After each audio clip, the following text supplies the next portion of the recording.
அஸ்ஸலாமு அலைக்கும் வரஹ்மத்துல்லாஹி வபரகாத்துஹு. அல்ஹம்துலில்லாஹி ரப்பில் ஆலமீன். வஸ்ஸலாத்து வஸ்ஸலாம் அலா அஸ்ரஃபில் அம்பியாயி முர்சலீன் நபியனா முஹம்மத் வ ஆலிஹி வசாபிஹி அஜ்மயீன். அம்மாபாத். கண்ணியத்துக்குரிய எல்லாம் வல்ல அல்லாஹு ஜல்லசானு தாலாவின் நல்லடியார்களே, அன்பிற்கினிய சகோதர சகோதரிகளே, பிறமத அன்பர்களே, நண்பர்களே, உங்கள் அனைவரின் மீதும் ஏக இறைவனுடைய சாந்தியும் சமாதானமும் என்றென்றும் நிலவ பிரார்த்திப்பதோடு நான் சங்கை அப்துல் அஜீஸ். அல்லாஹ்வுடைய அருளால் அனைவரும் நலமாக இருப்பீர்கள் என்று நம்புகிறேன். அல்ஹம்துலில்லாஹ். எல்லா புகழும் அல்லாஹ்வுக்கே. இது நபிமார்களின் வரலாறு, பாகம் 7. நபிமார்கள் உணவு உட்கொண்டனர். நபிமார்கள் என்பவர்கள் முழுக்க முழுக்க மனிதர்களாகத்தான் இருந்தார்கள் என்பதில் எந்த விதமான மாற்று கருத்தும் இல்லை. அந்த அடிப்படையில் தான் குர்ஆனும் ஹதீஸும் நமக்கு நபிமார்களை அறிமுகப்படுத்துகிறது. நபிமார்களுடைய வரலாற்றை நாம் அறிவதற்கு முன்னால் நபிமார்களின் இலக்கணங்களை சரியாக நம்ம பதிவு செய்து கொள்ள வேண்டும், புரிந்து கொள்ள வேண்டும். அப்போதுதான் இன்றைக்கு உலகத்தில் மனிதர்களை எந்த அளவுக்கு புகழப்படுகிறது, எப்படியெல்லாம் நம்பப்படுகிறது அப்படிங்கிறதெல்லாம் நான் பட்டியல் போடலை, உங்களுக்கு தெரியும். அதனால் நபிமார்கள், அல்லாஹுவால் அனுப்பப்பட்ட நபிமார்கள், அவர்களுடைய நிலை, அவர்களுடைய இலக்கணங்கள் இவ்வளவுதான் என்றால் அதுதான் நமக்கு பாடம் படிப்பினை. நபிமார்களுடைய நிலையை இதுதான் என்றால் மற்ற மனிதர்கள் ஏமாத்துறோம் அப்படிங்கிறத நம்ம தெளிவாக புரிந்து கொள்ள முடியும். யாரும் எதை சொல்லியும் நம்மளை ஏமாற்ற முடியாது என்பதற்காகத்தான் இந்த அடிப்படைகளை முதலில் நாம் பதிவு செய்து கொள்ள வேண்டும் என்பதற்காக இவைகளை நாம் பதிவு செய்கிறோம். எந்த ஒரு மனிதனாக இருந்தாலும் அவன் தனது உணவு தேவையை முழுமைப்படுத்துவது கட்டாயமாக இருக்கிறது. உணவு சாப்பிடாம, தண்ணீர் அருந்தாமல் யாராவது வாழ முடியுமா மனுஷங்கிறவன்? நிச்சயமாக முடியாது. என்ன, உணவு இல்லையேல் உயிர் வாழ முடியாது என்பதுதான் உண்மையான யதார்த்தமான நிலையும் கூட. அப்படி இருக்கும்போது நபிமார்களாக இருந்தாலும் அவர்களும் உணவு உட்கொண்டால்தான் உயிருடன் இருக்க முடியும். இன்றைக்கு நமக்கு மத்தியில் அவுலியாக்கள், சாமியார்கள், தெய்வ சக்தி படைத்தவர்கள் என்றெல்லாம் உலரக்கூடியவர்கள் கூட சாப்பாடு விஷயத்தில் மாத்திரம் வாய் மூடி அமைதியாக இருந்து விடுவதை பார்க்கிறோம். ஏன்? ஏன்னா வசதியாக வாய்ப்பாக திங்கிறதுக்கு தானே எல்லாம். மார்க்கங்கிற பேரில் கண்டது கடின்னு அள்ளி விடுறானுங்களே, என்னத்துக்கு? சம்பாதிக்கிறதுக்கு தானே. நல்ல சுவராசியமாக கதைகளையும் கற்பனைகளையும் கப்சாக்களையும் அள்ளி விட்டால் அதிகமான பேர் வீடியோக்களை பார்ப்பாங்க. இவருடைய புகழ் ஓங்கும், சில்லறை நிறைய கிடைக்கும். எல்லா அடிப்படைக்கும் சில்லறை தான், சல்லி தான், வயிறு நெருப்புறது தான், தீனி தான். இவர்கள் நெருப்பை திங்கிறார்கள் என்பதை உணர்வது இல்லை. அதனால்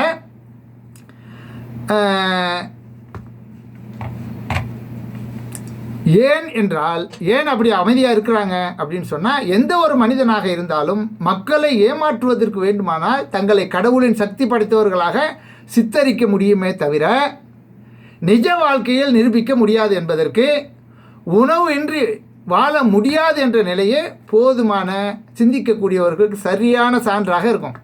அதை ஒழுங்காக சிந்தித்தாங்கன்னா அது ஒன்று போதும், வேறு எந்த ஒன்றும் தேவையில்லை. மனிதர்களில் இறைவனுக்கு மிகவும் நெருக்கமானவர்கள் நபிமார்கள் தான். அந்த நபிமார்களே உணவின் தேவையின் பால் ஈர்க்கப்பட்டவர்களாகத்தான் இருந்தார்கள் என்பதை திருமறை குர்ஆனும் சஹீஹான ஹதீஸ்களும் நமக்கு தெளிவாக எடுத்து வருகின்றன. முதல்ல பாருங்க, மரியமின் மகன் மசீஹ் ஈசா அலைஹிஸ்ஸலாம் அவர்கள் தூதரை தவிர வேறில்லை. என்னல்ல, அல்லாஹ்வுடைய மகன் எப்படியெல்லாம் கற்பனை பண்ணி மக்கள் ஏசுநாதர் அவர்களை எந்த அளவுக்கு கொண்டு போய் வச்சிருக்கிறாங்க. இங்கே அல்லாஹ் என்ன சொல்கிறான்? மரியமின் மகன் மசீஹ் ஈசா நபி அவர்கள் தூதரை தவிர வேறில்லை. அவருக்கு முன் அவர் மட்டும்தான் தூதரா? அவருக்கு முன் பல தூதர்கள் சென்று விட்டார்கள். அவரது தாய் உண்மையாளர். அவ்விருவரும் உணவு உண்பவராகவே இருந்தனர். இது முக்கியமான அடிப்படை. அவங்க 2 பேரும் உணவு உண்பவராகத்தான் இருந்தார். இவர்களுக்கு சான்றுகளை எவ்வாறு நாம் தெளிவுபடுத்தியுள்ளோம் என்பதை சிந்திப்பீராக. பின்னர் எவ்வாறு திசை திருப்பப்படுகின்றனர் என்பதையும் சிந்தித்து பாருங்கள் என்று அல்லாஹ் ரப்பல் ஆலமீன் 5வது அத்தியாயம் 75வது வசனத்தில் சொல்லி காட்டுகிறான். நபி ஈசா அலைவசல்லம் அவர்களை பற்றியும் அவர்களின் தாயார் மரியம் அலைவசல்லம் அவர்களை பற்றியும் இறைவன் குறிப்பிடும்போது அவர்களின் செயல்பாடுகளில் மிக முக்கியமானதாக உணவு உட்கொண்டதை பற்றி குறிப்பிடுகிறார். ஈசா நபி அவர்கள் தந்தையின்றி பிறந்தார்கள் என்று ஆச்சரியமிக்கதாக இருந்தது என்பதனால் அவர்கள் கடவுளாக மாற்றிவிட முடியுமா அல்லது மாறிவிட முடியுமா என்பதை நம்ம சிந்திச்சு பார்க்கணும். ஈசா நபி அவர்களை உலகத்தாருக்கு அத்தாட்சியாக ஆக்க வேண்டும் என்பதற்காக தந்தையின்றி படைத்து இறைவன் தனது வல்லமையை காட்டினான். அப்படி தனது வல்லமையை காட்டிய அதே இறைவன் தான் ஈசா நபி அவர்கள் பிறப்பின் அடிப்படையில் தான் மற்றவர்களை விட வித்தியாசப்படுகிறார்களே தவிர மனிதன் என்ற அடிப்படையில் எந்த மாற்றமும் அவர்களுக்கு ஏற்படவில்லை. ஏனென்றால் கடவுளாக இருந்தால் அவர் உண்ண மாட்டார், உண்ணவும் கூடாது. மனிதனாக இருந்தால் மாத்திரம்தான் உண்ண முடியும் என்பதை சரியாக நம்ம புரிந்து கொள்ள வேண்டும். இதன் அடிப்படையில் ஈசா நபி அவர்கள் மனிதன்தான் என்பதற்கான மேலதிக ஆதாரமாகவும் இந்த வசனம் நமக்கு விளக்குகிறது.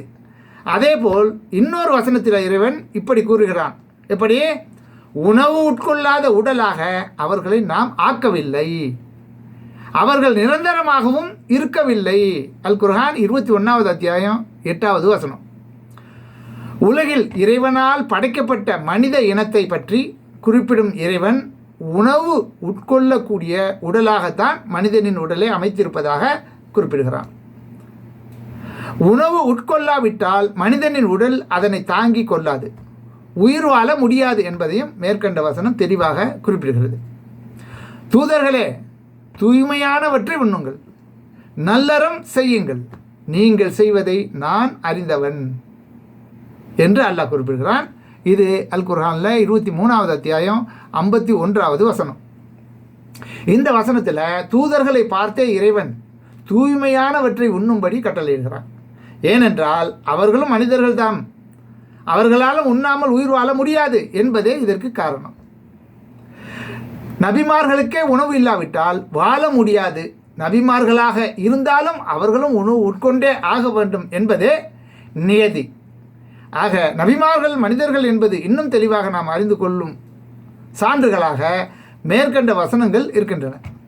அடுத்து, இத்தூதருக்கு என்ன நேர்ந்தது? இவர் உணவு உண்ணுகிறார், கடை வீதிகளிலே நடமாடுகிறார், இவரோடு ஒரு வானவர் இறக்கப்பட்டு இவருடன் சேர்த்து அவர் எச்சரிப்பவராக இருக்கக்கூடாதா என்று கேட்கின்றார்கள். இது அல் குர்ஆன் 25வது அத்தியாயம் 7வது வசனத்தில். இறை தூதர்கள் என்றால் உண்ணக்கூடாது, பருகக்கூடாது, கடை வீதிகள் நடமாடாமல் இருக்க வேண்டும் போன்ற எண்ணங்கள் மனிதர்கள் மனங்களில் குடிக்கொண்டுள்ளது. அதனால் தான் நபியின் காலத்தவரும் கூட இப்படிப்பட்ட கேள்விகளை முன்வைத்திருக்கிறார்கள். இன்றும் கூட கடவுளின் பெயரால் ஏமாற்றும் சாமியார்களையும் இஸ்லாமிய பெயர் தாங்கி தரிகா பக்தர்களையும் நம்பும் மக்களிடம் அவர்களை பற்றி விசாரிக்கும் போது அந்த மக்கள் குறிப்பிட்ட நபர்களை நம்பியதற்கான காரணமாக சொல்லுவது அவர் குகையிலேயே இருக்கிறார், அவர் என்ன உண்ணுகிறார், என்ன செய்கிறார் என்பதே எங்களுக்கு தெரியாது, அவ்வளோதான், அவர்களுக்கு தெரியாது. என்ன? இதனால் தான் நபியின் காலத்தவரும் கூட இது போன்ற கேள்விகளை கேட்கிறார்கள். ஆக நபிமார்களும் மனிதர்கள் தாம் என்பதற்கு இதுவெல்லாம் தெளிவான சான்றுகளாக அமைந்திருக்கிறது என்பதை நாம் தெளிவாக புரிந்து கொள்ள வேண்டும். மேலும் கடகடன்னு அவங்களுடைய இதுகளை பட்டியல் போட்டுறேன். வானவர் தன்மை நபிமார்களுக்கு இல்லை, 6வது அத்தியாயம் 50வது வசனம். நபிமார்களும் மனிதர்களே என்பதை குறிப்பிடும் 3:79, 10:2, 11:27, 14:10, 14:11, 12, 16:43, 17:93, 17:94, 18:110, 21:3, 21:7, 23:24, 23:33, 23:34, 23:47, 26:154, 26:186, 36:15, 41:6, 54:24, 64:6 ஆகிய வசனங்களில் மனிதர்கள் என்பதை நீங்கள் தெளிவாக புரிந்து கொள்ளலாம். டைம் இருந்துச்சுன்னா, உண்மையிலேயே விளங்கிக் கொள்ள வேண்டும் என்ற ஆசை இருந்தால் கண்டிப்பாக அவைகளை படிங்க இந்த வசனங்களை. மேலும் நபிமார்கள் உணவு உட்கொண்டார்கள் என்பதற்கான ஆதாரங்கள் 3வது அத்தியாயம் 93வது வசனம், 5:75, 18:77, 21:8, 23:51, 25:7, 25:20, 26:79, 33:53. நபிமார்கள் மனைவியருடன் குடும்பம் நடத்தினார்கள் என்பதற்கான ஆதாரம் வேணுமா? இதோ 2:35, 4:1, 7:19, 7:83, 7:189, 11:40, 11:81, 13:38, 15:65, 19:55, 20:10, 20:117, 20:132, 21:76, 21:84, 21:90, 26, 169. இப்படி இன்னும் ஒரு நிறையா இருக்குது. சரியா? இது வச்சுக்கோங்க. அடுத்து நபிமார்கள் பிள்ளைகளை பெற்றார்கள் என்பதற்கான ஆதாரம் நிறையா இருக்குது. ஒன்லி கொஞ்சம் மட்டும் நான் குறிப்பிடுறேன். 2:132, 2:133, 3:39, 3:61, 5:27, 11:42, 11:45, இன்னும் நிறையா இருக்குது. இதில் பார்த்துக்குங்க.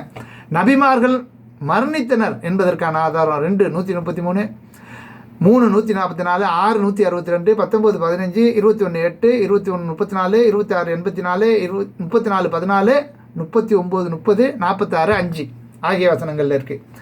நபிமார்கள் கவலைப்பட்டார்கள் என்று 2:61, 2:87, 2:91, 3:21, 3:112, 3:181, 3:183, 4:155, 5:70. நபிமார்கள் நோய் நொடிக்கு ஆளானார்கள் என்று 2:214, 6:34, 12:110, 14:12, 26:80, 38:41 ஆகிய வசனங்களில் நபிமார்கள் நோய் நொடிகளுக்கு ஆளானார்கள்.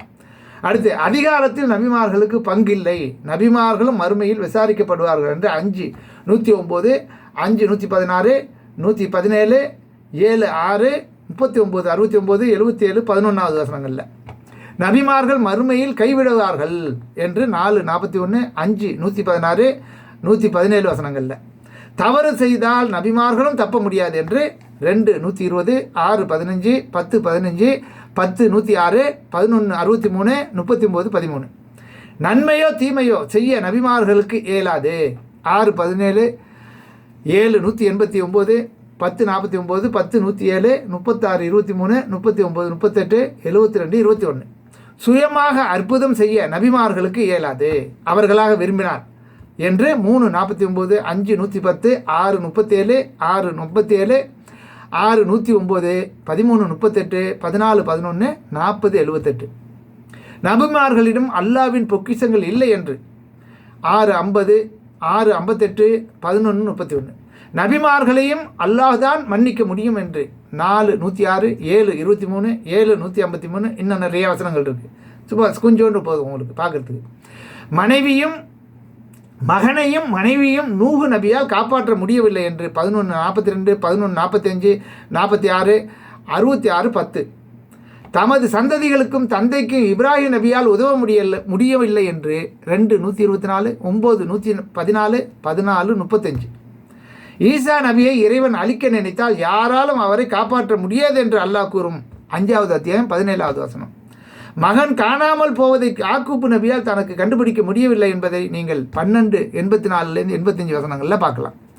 சிறைக்கு செல்லாமல் யூசுப் நபி அவர்களால் தம்மை காப்பாற்றிக் கொள்ள முடியவில்லை என்பதை பற்றி 12வது அத்தியாயம் 35வது வசனத்தில் பார்க்கலாம். ஐயூப் நபியால் நோயிலிருந்து தம்மை காப்பாற்றிக் கொள்ள முடியவில்லை என்பதை 21, 83, 84, அடுத்து 38வது அத்தியாயம் 41 பார்க்கலாம். யூனுஸ் நபி நினைத்தது நடக்கவில்லை என்பதை 21, 87, 37, 144, 68, 49 ஆகிய வசனங்களில் பார்க்கலாம். லூத் நபியால் தம் மனைவியை காப்பாற்ற முடியவில்லை என்று 7வது அத்தியாயம் 83, 66, 10, 15, 59, 60 வகை வசனங்களில் நபிமார்கள் இறை கட்டளைக்கு மாறு செய்ய முடியாது என்பதை பற்றி 6வது அத்தியாயம் 15, 10வது அத்தியாயம் 15, 11வது அத்தியாயம் 63, 39வது அத்தியாயம் 13 முதுமை வரை இப்ராஹிம் நபியால் தமக்கு ஒரு பிள்ளையை பெற்றுக்கொள்ள முடியவில்லை என்பதை பற்றி 14வது அத்தியாயம் 39வது வசனம், 15வது அத்தியாயம் 54வது வசனம்.